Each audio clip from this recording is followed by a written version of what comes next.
very, very important meeting, quadrilateral meeting that just unfolded in Moscow. You had the foreign ministers of Syria, Turkey, Iran, and Russia all meeting together to hold, what are essentially peace talks, right? Iran and Russia, for a while, they've been trying to get Turkey and Syria to reconcile. This is a particular importance because Turkey has, a large swath of Syria that it still occupies illegally. So I'm talking about near Idlib. Everything in green is occupied by Turkey. And the reason for this is that, the way Turkey justifies it is that it went into Idlib and then also in northeastern Syria because it hates the Kurds, right? Turkey hates, they hate the Kurds. And you have a significant Kurdish militia that is called the SDF, or in Arabic it's referred to as Qasad, but it means in English the Syrian Democratic Forces. I mean, it's not the official army. It's, as I said, it's a Kurdish-led militia. General Mazloum is the guy who heads it, and they've basically, the Kurds there, they've been occupying everything that's to the east of the Euphrates, which includes the breadbasket region, where all the crops are grown, and the oil, right? So all of Syria's oil wealth is contained within this region, and the Kurds have been working with the Americans, stealing this oil, and it's kind of a it's kind of an ironic situation because the Kurds are working with the Americans, who are of course a NATO country, and then at the same time being hunted by another NATO country, which is Turkey. You see, Turkey, they have a problem with the PKK, the Kurdish Workers' Party, so they consider that the Kurdish groups inside of Syria are allied with the PKK and that they are, by extension, terrorists. So that's their line of thinking. Now, this is very important, this meeting, because it's the first high-level contact that you've had between the Syrian Foreign Ministry and the Turkish Foreign Ministry at the highest level now in 11, 12 years. So since the war on Syria began. So it's the first time that the foreign ministers of either side have sat down together. And, Turkey, I will explain their situation in a second, but just to give you the main points of what they talked about during this meeting. The first topic is that all of these areas that Turkey occupies, as I showed you in green, Turkey must leave.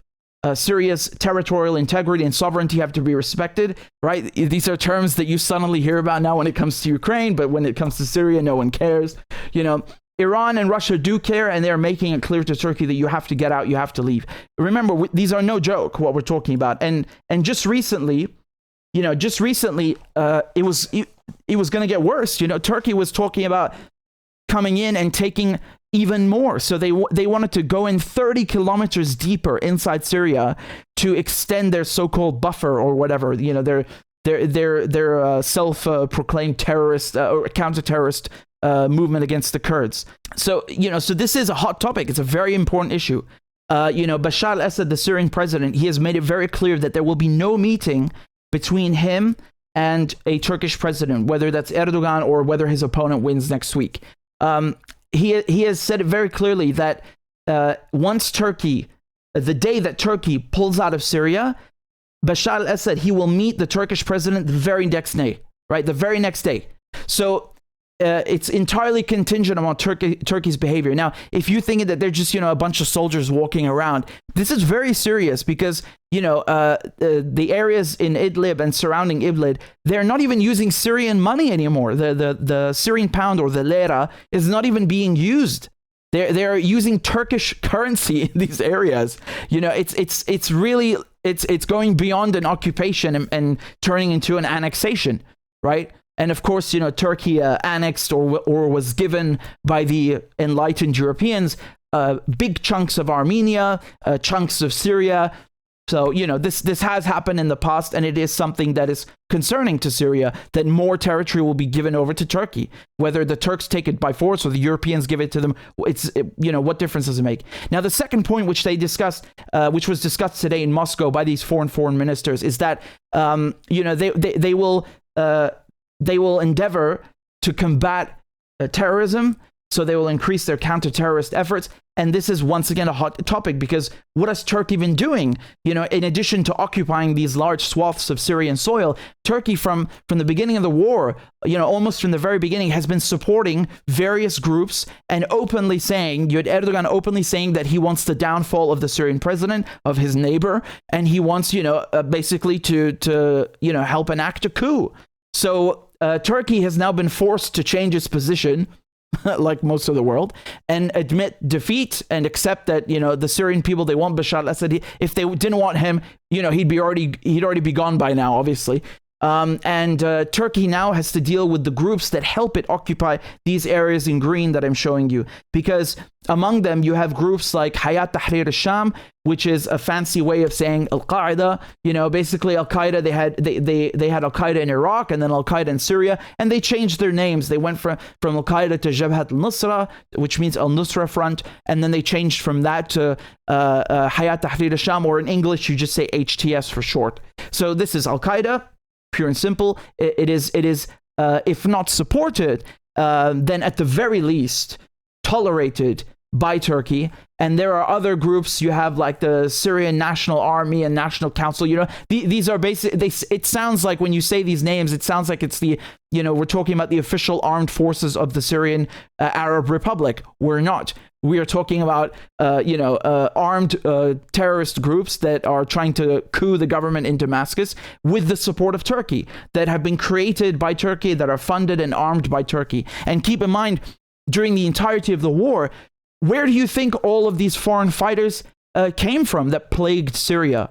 Where do you think they came from? They came from all over the world through Turkey, through Turkey's border with Syria. Turkey, turned a blind eye and allowed jihadists, terrorists to flow in and out of Turkey. And also for Syria's artifacts, Syria is quite literally, just like Iraq, the cradle of civilization.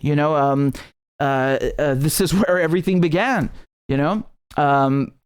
farming, writing, making music. I've been to Figueredo, which is an archaeological dig in on the Mediterranean in Syria, and I saw this amazing dig where this is where they found the first alphabet and the first musical notes. So you've had a lot of things that were stolen during the war, that were sold off, from Palmyra or Tedmur, that were either looted or broken or destroyed by ISIS. Either looted or just flat out destroyed. So this is another important issue, and Turkey's allowed this, right? Turkey's allowed this to happen.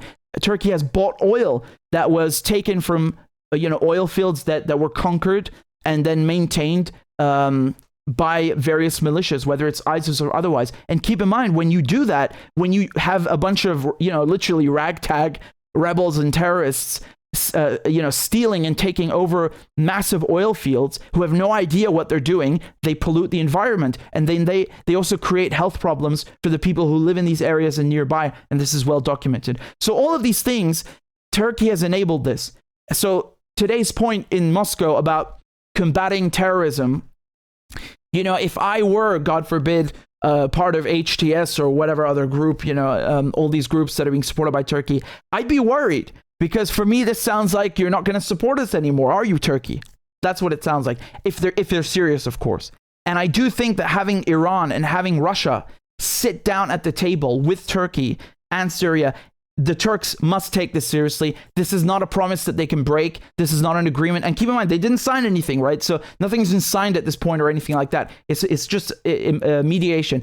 But my point is that the presence of such big countries like and powers like Iran and Russia, it indicates to me that Turkey must be taking this seriously at some level, right? And also they must be, they also are benefiting from it in other ways. Now, the third topic is the resettlement, the orderly and respectful and considerate resettlement of Syrian refugees. Remember, Turkey has about 3 to 4 million Syrian refugees living there. So, I mean, in some ways, you have to be grateful to Turkey for taking them in, of course, and saving their lives. At the same time, Turkey has benefited because Turkey has, basically been given a workforce, an entire workforce. I mean, millions of people. You can make a country out of it, quite literally. And you have to keep in mind Turkey has a bad economic situation, but I'll get to that in a second. The third point of these talks in Moscow was basically helping Syrian refugees who want to go back. To be able to to have that possibility, and the Syrian government, of course, to accord them and afford them a respectful and cordial resettlement. Basically, that you are allowed to come back to Syria, and Turkey will help you come back to Syria, and you can live in safety, and you don't have to fear for your lives, and et cetera, et cetera. So there are conditions that have to be fulfilled from both sides. Turkey and Syria need to cooperate on this and help people, just get their lives, their normal lives back, and their homes back. So these 3 points were discussed in Moscow, and the plan now is that the deputy foreign ministers of each country, so Russia, Turkey, Syria, Iran, will go and craft a roadmap, a plan of action for Syria and Turkey to reconcile, right? Because this is really about Turkey and Syria most of all. Remember, Turkey already has good ties with Iran and Russia. It's really the war in Syria which is complicating things. And I want to show you just a brief sentence here that this is from Sana, which is a Syrian Arab news agency, quoting Lavrov, the Russian foreign minister, today. He said that we hope that our talks, quote, will contribute to setting a roadmap for restoring the Syrian-Turkish relations to normal by the date of the next ministerial meeting to be submitted after that to our heads of states. So this is something very important which you have not seen and you don't see in most of the publications that are addressing this today, is that this plan of action, it has to be ready by a next meeting. So now we know there's going to be a next meeting, which is promising and good. If you want to strike while the iron is hot, you want to make sure this thing doesn't fall apart. So that's very promising to hear that there will be another diplomatic effort, another meeting taking place. And the second thing we learned from this sentence from Lavrov is that it will be given to the heads of state. So that presumes that there will be a meeting at some point between Bashar al-Assad and whoever the Turkish president is. Once again, whether that's Erdogan or whether his opponent wins, we'll see in a few days. But I can assure you one thing, and this was mentioned by the Syrian foreign minister today. He said that the Syrian priority for the Syrian government was ending the presence of all foreign militaries, including Turkey's. So Faisal Mekdad, the Syrian foreign minister, said that, quote, without progress in this matter, we will remain stagnant and will not reach any results. This is also another very important point. Syria and Turkey's defense ministers held talks in Moscow in December. And I can also tell you that last month in April of 2023, you had a meeting between the defense ministers, not just in this case of Turkey and Syria, but also Iran and Russia, and held in Russia's capital, Moscow. So you can see bit by bit, this thing is getting bigger. It's snowballing, and it's actually, they're actually making progress, which is very promising and good to see. As I said, once again, you love to see it when there's some actual diplomacy taking place. You love to see it, right? As opposed to all the war that's happening, all the destruction. This is good. This is good. Although, again, if I were, negotiating from the Syrian side, I would demand not just Turkish troop withdrawal, but Turkish reparations. Where's all this oil gone that was stolen? What about all these terrorists that you let in through the border, that you share with us? What about all there was a lot of looting, not just of Syrian artifacts. And again, when I say Syrian artifacts, you guys need to understand this is these things are so old. Wherever they come from in Syria or Iraq, actually, right? That it's our common human ancestry and our heritage as human beings because of how old they are. These are things that are so priceless. I mean, the crown jewels in the Tower of London are worth nothing compared to these things. Right? In my opinion, in any case, I don't think you could even begin to give them an appraisal. What kind of appraisal could you give these things that are literally thousands of years old, that are so old? They they're coming from the cradle of civilization. They're priceless in the true meaning of the word. So where's all the reparations for these things? Where are these things? What we want them back. So I would also talk about this and the looting of industrial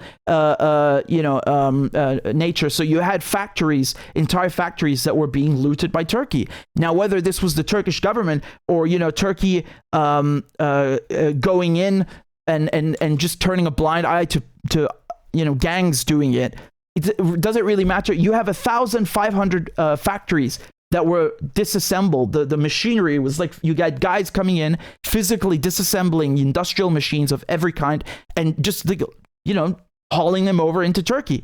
So, I mean, how can you move forward without reparations and repayment for these things? These things cost money. Syria is a country that was already poor, right, after centuries of Ottoman and French colonialism and all this stuff. Syria can barely stand on its own two legs. Syria needs to rebuild. This is not even asking for help. It's asking for justice for the bare minimum of give back these historical artifacts, give back the industrial machines and factories and equipment that were stolen. It's the bare minimum, in my opinion, and anyone who really seeks to do right. But yes, I would agree that getting troops out is number one, certainly. Another thing that you have to keep in mind is that the Turks have elections right now. So as I mentioned to you, Erdogan is not guaranteed to be the president by next week. I think that given Turkey's problematic economic situation during the last 2 years, especially, their economy has really taken a dive. Erdogan is in a really tight spot. For the last 21 years, that he's been, ruling the country, I'd say this is the most problematic moment for him, and the most unsure, because he's not really guaranteed to win. That's how tight and close this thing is. So he's trying to do right by people by saying that government salaries will be raised by 45% for public servants, which is a huge boost. He's saying that he will help Syrian refugees resettle, which I'm sure there's a certain portion of people who dislike refugees, which I think is disgusting. These are literally your neighbors. But in any case, yes, refugees need to be helped. So he's saying that he's going to help the 4 million Syrian refugees, reintegrate and resettle peacefully and cordially back in Syria. And he's also saying that, he's also portraying himself as the statesman and the international, guy who can walk the tightrope, because he's, working with Iran and Russia to make peace with Syria. So that also clears up the issue of security on the border on Turkey's. Although I find this laughable, like as if Turkey is the one who has to worry about border security. It's kind of the opposite, man. Syria didn't let terrorists into your country and steal your oil and museums, but okay. So in any case, from his point of view, from Turkey's point of view, he's going to deal with all these issues, making peace with Syria. He said he wants to meet Bashar al-Assad, but of course I told you Bashar al-Assad wants Turkish troops out first. And when I say walking the international tightrope, I mean, look at Turkey's situation. You have to give him some credit, because he's managed to stay inside NATO. Obviously because he's in close relative proximity to Russia, and the Americans wanted Turkey in so they could lob nuclear missiles if they need to. But in any case, he's managed to stay inside of NATO, but also stay friends with Russia, right? And stay friends with Iran. So he is walking a tightrope. It's a very precarious situation. It's not an easy thing to do, to kind of play both sides. And when they were putting sanctions on Russia at the beginning of the war last year in Ukraine, he delayed closing the strait to allow the Russian warships through, and instead of putting sanctions on Russia, he just said no. And now you have the Mir payment system, so the Russian credit card system. It's now been expanded in Turkey, not just maintained or reduced, expanded, because you have millions of Russian tourists who flock to Turkey all the time to spend money, to go to the beaches, to do all sorts of things. And just visit the place. And so they want to be able to actually, make payment and spend on whatever they want and splurge, and they need credit cards to do that. Remember, if you're a Russian and you have a Visa or a MasterCard, it will still work inside the Russian Federation, but it will not work outside, for example, in Turkey. So people are being forced to use that system, and Turkey's like, hell, welcome, let's go. I think this is, very important in terms of international peace. And as we saw China, being the peacemaker, bringing Iran and Saudi Arabia together, we're now seeing Russia doing the same thing with Turkey and Syria. How about that? I like that strategy. I like these two countries actually, sitting two sides down and hashing things out and making peace. This is good. This is diplomacy. This is very important. And you can rest assured that the Turks, from their side, they are getting concessions and have received concessions. I mean, one prospect that you can consider is that Russia might be able to funnel some of its gas through Turkey into Europe, right? I don't know if that's happening yet. I don't think you'll see that just yet, but in general, it's one aspect to consider that this is good for both Turkey and Russia. And as I told you, in general, they have a lot of trade and commerce with each other. The tourists coming from Russia into Turkey is also very good for Turkey's economy. Having people come in, visit, tour, and spend. And so also Iran and Turkey. There are many things. My point here is that there are many concessions and things that both Russia and Iran will give to Turkey and accord Turkey in exchange for Turkey leaving Syria and making peace with its neighbor. So that's, those concessions, some of them have already been given, and others you will see being given to Turkey in the future.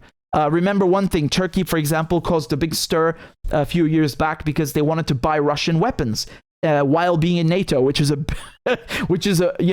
glaring contradiction. I mean, it's like dividing by zero. You can't be in NATO and buy Russian weapons. The whole point of NATO is that you're all on the same side and you use the same rounds, even for the 5.556, down to the gun, the bullets in your guns.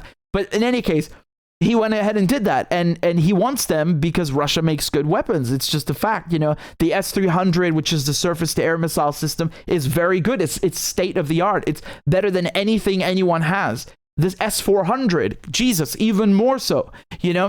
But my point here is that in the future they could allow him to buy weapons from Russia, or allow Turkey, not just Erdogan, but Turkey, to buy weapons from Russia, or give them, maybe a 20% sale on Russian weapons.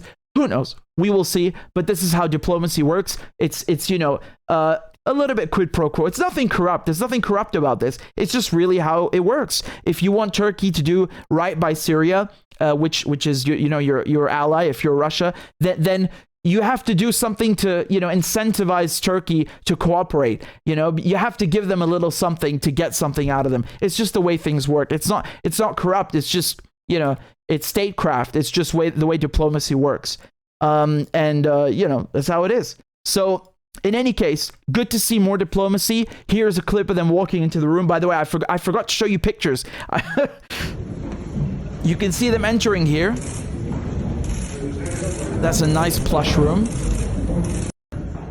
There's some photos that were posted by the Turkish foreign minister. You can see all of them here. So that's the Iranian foreign minister. That's Lavrov, the Russian, Faisal Mekdad, the Syrian one, and then the Turkish foreign minister, all side by side. I mean, again, it's quite the accomplishment. You love to see it, right? Here they are also talking. It's good. It's good. More of this, please. More of this. Yeah. Less war and more of this. Let's work things out. And very good for Russia's prestige, coming in the Middle East and being able to sit two sides down and have them, make peace with each other, just as China did with Saudi Arabia and Iran. I just wanted to reiterate that point